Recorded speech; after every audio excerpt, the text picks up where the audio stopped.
In my culture, death is not the end. It's more of a stepping off point. You reach out with both hands and bust and segment. They lead you into the green veldt where you can run forever.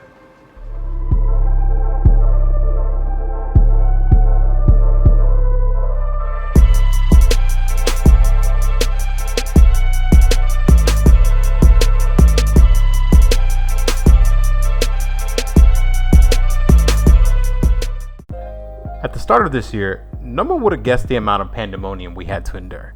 The day-to-day sadness that piles up brings an endless sensation of impending doom. The United States is tipping to a critical mass. The monopoly-style economy that has devastated the lives of Americans is now being exposed for the scam it really is. But for some odd reason, it seems to devastate mostly Black Americans.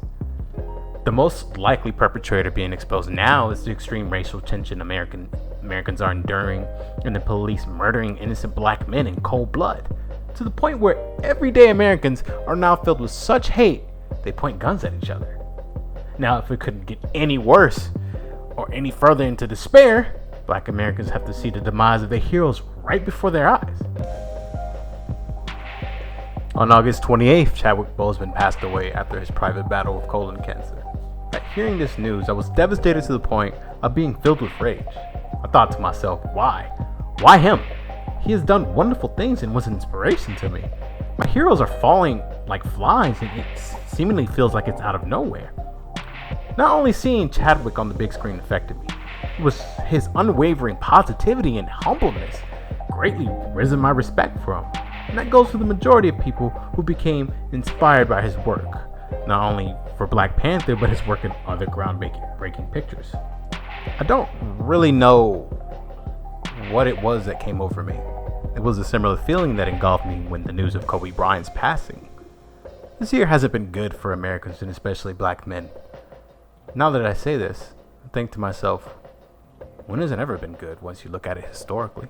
George Floyd, Jacob Blake, and the long list of innocent African American men due to police violence and the failed state's response to this global pandemic, it was seen that Black men are being dragged into the altar of normalcy and sacrificed to calm the chaotic ravaging beast of American exceptionalism, all because a few people don't want to be inconvenienced with the thought of others suffering.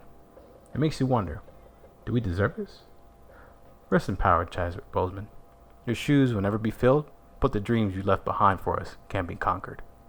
Stay classy.